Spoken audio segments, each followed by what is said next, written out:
느헤미야는 하나님의 백성들과 언약을 갱신한 후에 다시 문제를 일으키는 사람들에 대해서 강력하게 조치합니다. 세간을 집어 던지고 머리를 뜯고 법적으로 처벌하겠다 경고합니다. 그들은 회개하고 돌이켰습니까? 네, 돌이켰습니다. 에스라 느헤미야의 마지막 기록은 바로 이 회복의 가능성을 강조하고 있습니다. 첫째, 하나님의 전이 어찌하여 버린 바 되었느냐. 이제 1절에서 14절입니다. 암몬 사람과 모압 사람은 영원히 하나님의 총회에 들어오지 못하리라. 이렇게 기록이 되어 있었습니다. 그들은 이스라엘 백성들이 가나안 땅을 정복하러 갈 때 길을 내어주지 않았다. 좋은 길이 있는데 그 길을 막아버린 겁니다. 그래서 이스라엘 백성들이 광야길로, 거의 죽음의 길로 이렇게 쭉 돌아갔죠. 그리고 그럴 뿐만 아니라 발람 선지자에게 뇌물을 주어서 이스라엘 자손을 저주하게 하였습니다. 물론 이제 저주는 하나님이 축복으로 바꾸셨고, 이 부분은 이제 모세 오경 중에 신명기 부분인데 신명기를 읽었던 것 같습니다. 백성들은 이 말씀을 듣고 섞인 무리를 이스라엘 가운데서 모두 분리했습니다. 이 섞인 무리란 신앙의 정체성을 바꾸지 않은 채 몸만 예루살렘에 들어와 있는 이방인들, 이 사람들을 말합니다. 백성들은 모압과 암몬 자손 그리고 하나님을 믿지 않는 무리를 분리하여 성 밖으로 내보냈습니다. 이스라엘 백성들은 성경 말씀을 읽고 문제를 발견하면 바로 말씀대로 순종했습니다. 그런데 이 총독 느헤미야가 페르시아로 돌아가서 10년 혹은 10년 이내에 어떤 10여 년 정도 있다가 돌아와 보니까 심각한 문제가 발생했습니다. 이 대제사장 엘리야십이 레위인들의 골방을 리모델링을 해가지고 암몬 사람 도비아를 위해서 큰 방을 만들어 주었습니다. 7절에서 9절을 보시면 느헤미야는 크게 근심하여 도비아의 세간을 그 방 밖으로 전부 던져버렸습니다. 이 방은 원래 레위인들을 위한 11조와 성전에서 사용하는 그릇, 그 용기들을 보관하고 또 레위인들의 숙소이면서 지방에서 올라와서 이제 반열대로 돌아가면서 이렇게 사용하는 숙소이면서 기도하던 골방입니다. 예수님이 골방에서 기도하라고 말할 때 그 골방이 이 골방입니다. 이 방은 이제 성전 한가운데 그 성전을 이렇게 성소와 지성소를 둘러싸고 있는 방들이거든요. 이 골방들이. 아주 신성한 곳입니다. 그런데 이 성전 깊숙한 이곳에 도비아가 떡하니 큰 사무실을 차려놓고 떵떵거리고 있었습니다. 큰 방, 여기서 큰이라는 이 말은 가돌이라는 그 히브리어인데요. 큰 방을 말합니다. 큰 방. 이 가돌이라는 크다라고 말할 때 이 수식어는 강이나 광야, 산, 도시 등이 클 때 쓰는 말이거든요. 그러니까 방이 얼마나 크다는 겁니까? 굉장히 큰 방입니다. 아마 느헤미야가 페르시아 궁전에서도 잘 못 봤던 그 방이기 때문에 큰 방이라고 한 것 같아요. 원래 이 골방, 레위인들의 골방은 5.5m, 4.5m 정도 되는 방입니다. 7평 정도 되거든요. 7.5평. 근데 이제 거기다가 그릇도 있고, 재물도 쌓아놓고 하니까 곡간 겸 방이에요. 그래서 이제 7.5평이긴 하지만 좁은 골방. 근데 이제 큰 방이라고 했기 때문에 이것을 2개를 트든지 한 3개를 터서 리모델링을 해서 방을 만들었던 것 같습니다. 이제 물리적으로 큰 방이기도 하고, 근데 이 가돌이라는 단어가, 물리적으로보다 성경에서는 그 중요성에 있어서 크다라는 뜻으로 더 많이 쓰이는 단어예요. 이 큰 방이란 말이 중요한 방, 이런 뜻이 있습니다. 그러니까 암몬 사람 도비아를 성전 깊숙한 곳에 큰 방을 주었기 때문에 중요한 인물로 여긴 것입니다. 놀라운 일입니다. 놀라운 일이에요. 도비아가 누굽니까? 느헤미야가 처음 예루살렘에 도착했을 때 이스라엘을 흥왕하게 하려는 사람이 왔다라고 하면서 크게 근심하던 자입니다. 성벽이 재건되자 왕을 모발하려 한다라고 모함하던 자이고, 성벽을 향해서 여우가 올라가도 곧 무너지리라, 이 조롱의 주인공이고, 선지자들에게 뇌물을 주어서 느헤미야에게 거짓 예언을 사주했던 자입니다. 그러니까 모세 시대에 발람 선지자에게 뇌물을 주어서 이스라엘을 저주하였던 것과 똑같습니다. 그런데 어떻게 이런 자를 위해서 큰 방을 만들어줄 수 있습니까? 그것도 성전 안에. 이런 이상한 일의 배후에는 항상 돈이 있습니다. 도비아가 선지자들을 돈으로 매수하였는데 엘리야십도 돈으로 매수당한 것입니다. 이 사건은 예수님께서 예수님의 성전 청결 사건과 이제 그 모형입니다.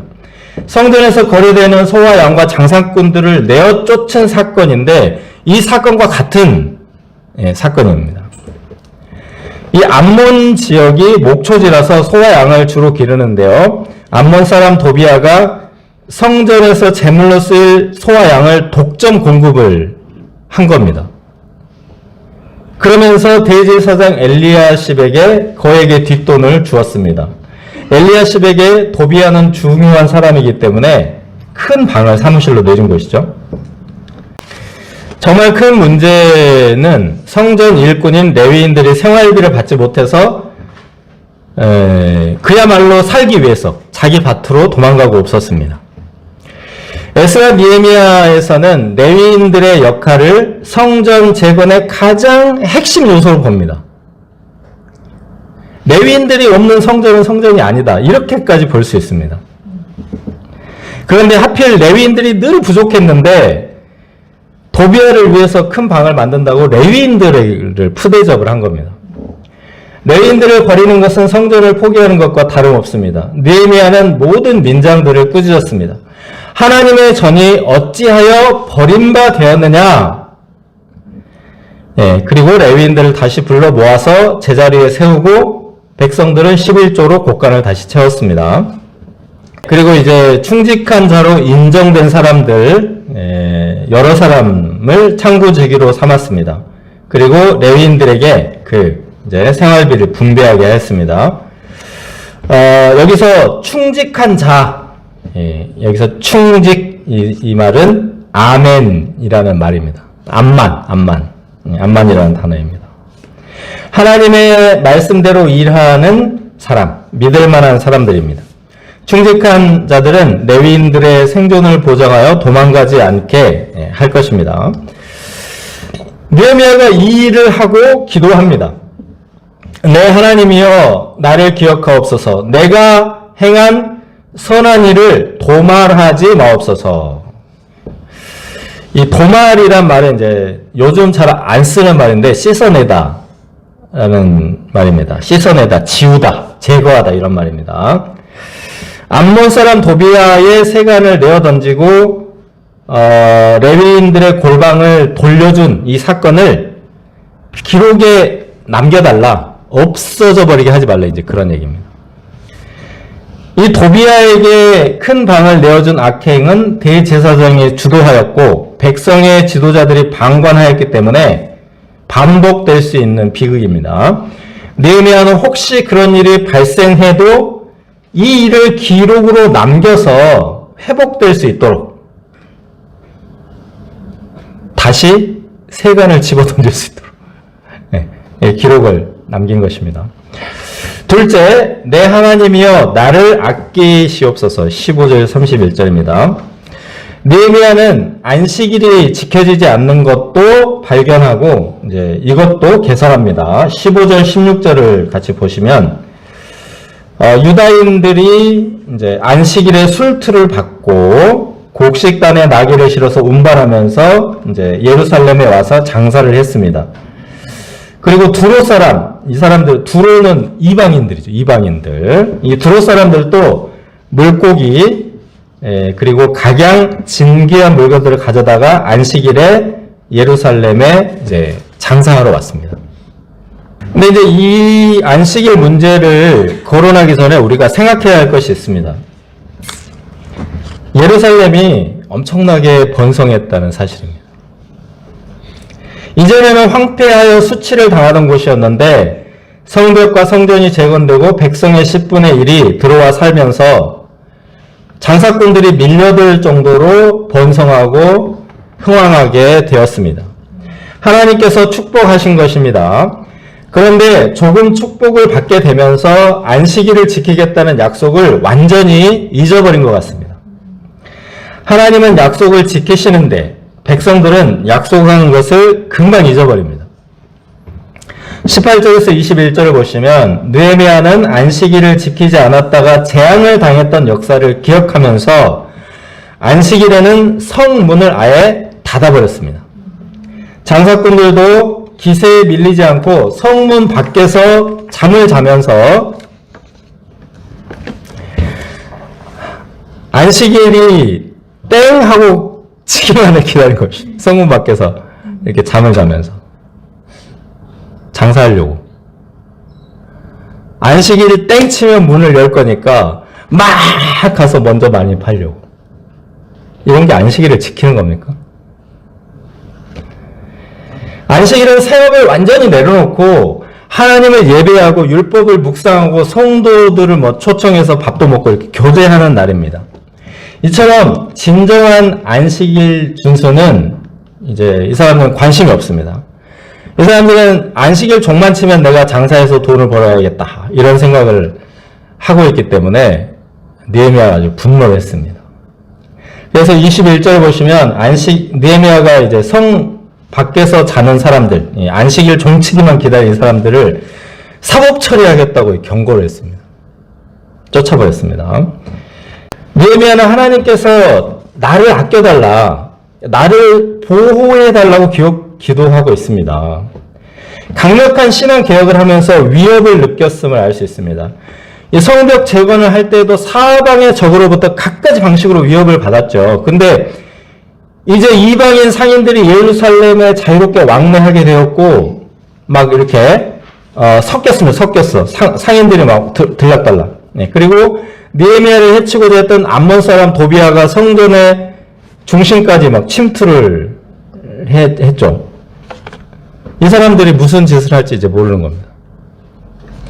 오늘날도 테러하면 누가 생각납니까? 네. 중동 사람들 생각나죠. 그래서 느헤미야 굉장히 이제 긴장한 것 같습니다. 그리고 느헤미야의 이 개혁은 대제사장 엘리야십 백성의 민장들 귀인들 주로 이제 지도자들을 꾸짖었습니다. 신앙 개혁을 하다 보니까 많은 사람과 갈등 관계가 된 것입니다. 느헤미야는 오직 하나님께 매달려 기도할 수밖에 없습니다. 내 하나님이여 주의 크신 은혜대로 나를 아끼시옵소서. 이 느헤미야도 사람인지라 백성들이나 지도자들과 웃으면서 평화롭게 지내고 싶었을 것입니다. 그런데 백성들이 일으키는 문제가 여기서 그치질 않습니다. 네, 이방 여인들을 아내로 맞은 혼합 결혼의 문제가 수면으로 드러납니다. 느헤미야가 갔다 온 지 한 10몇 년 됐으니까 이제 그때 결혼한 애들이 이제 낳았는데 2세들이 나왔는데 얘네들이 이제 뭐 4살, 5살, 6살, 7살, 8살 이 정도 되겠죠. 그럼 애들이 말을 하는데 네. 유다 방언을 못하는 겁니다. 그리고 아스돗 방언을 한 것입니다. 그러니까 아스돗에서 시집온 여인들이 자녀들에게 아스돗 방언을 가르쳤습니다. 그러니까 여기 이제 암몬 여인은 암몬 방언을 가르쳤고 모압 여인은 모압 방언을 가르쳤겠죠. 이것은 그냥 언어를 가르쳤다 그런 뜻이 아니고요. 그들의 신앙을 교육했다 그런 뜻입니다.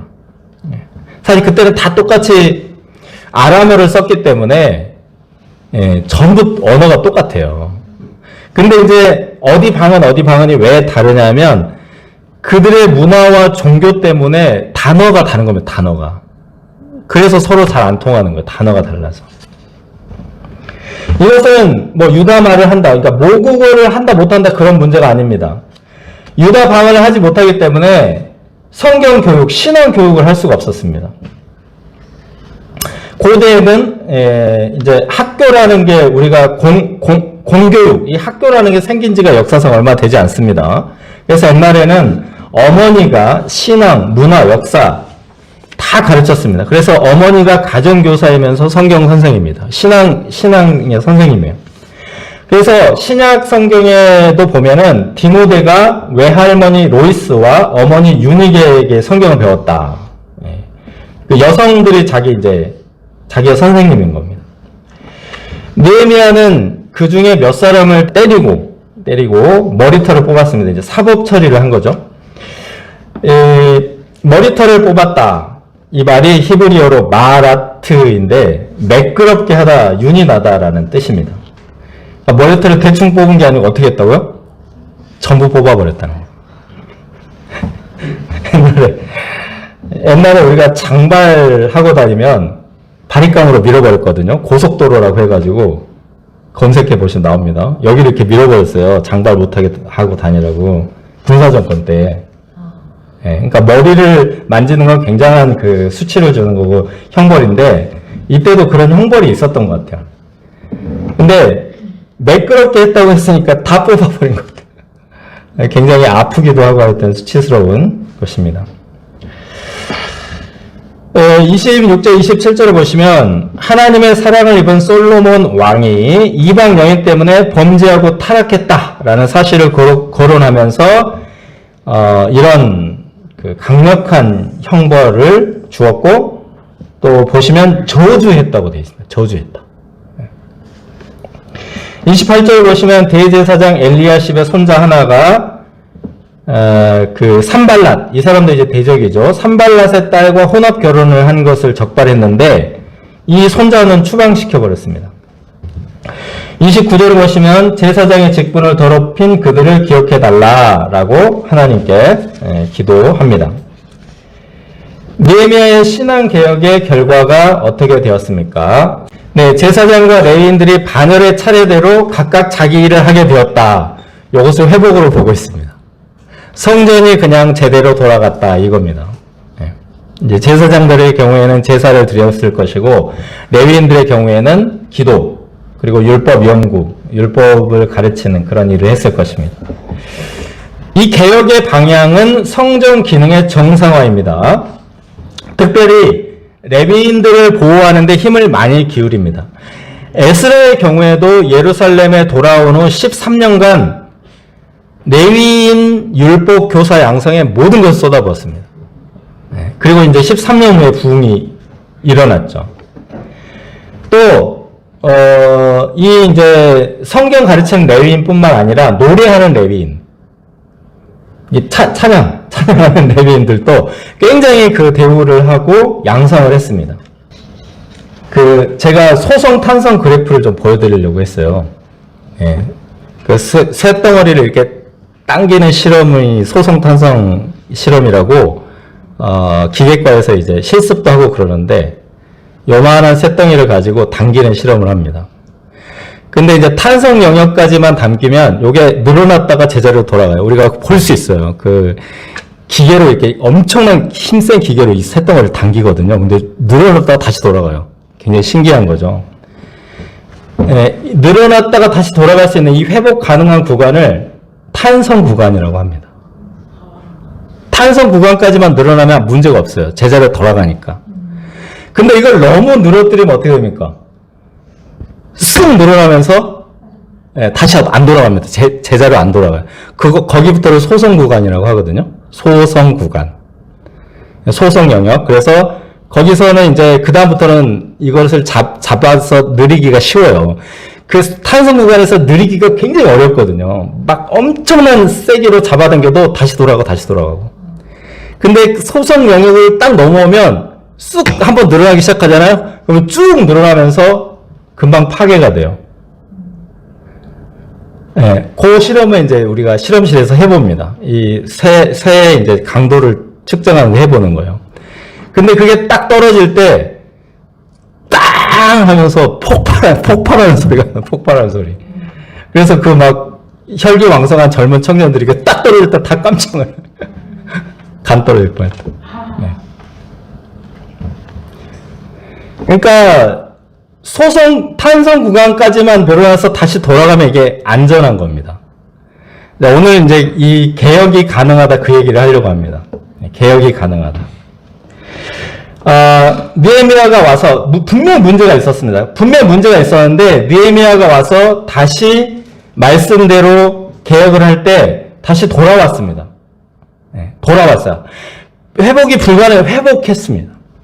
죄와 허물과 연약함이 있더라도 회개하고 다시 돌아올 수 있다면 안전한 성도이고 다시 돌아올 수 있다면 건강한 교회입니다.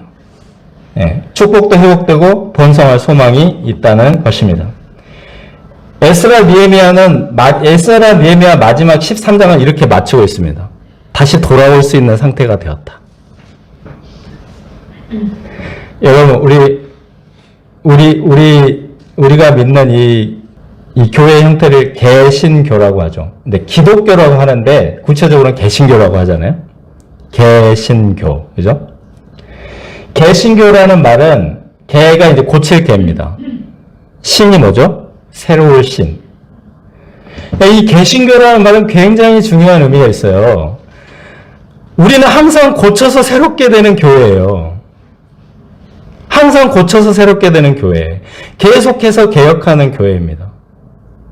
우리는 죄와 허물이 계속 있으니까 죄와 허물이 있으니까 문제를 일으킬 수밖에 없는데 그럼에도 불구하고 우리가 정상이고 건강하다는 뜻은 뭐냐면 회개하고 다시 돌아갈 수 있다는 겁니다. 이게 건강하다는 겁니다. 교회에 와가지고 이 사람도 문제 있고 저 사람은 허물이 있고 이게 뭐야 이거 교회 사람들 이상하네 그렇게 생각하면 안 되고 말씀을 듣고 돌아갈 수 있으면 아주 건강하다. 그게 개신교에 담긴 의미입니다. 못 돌아가면 그건 문제가 있죠.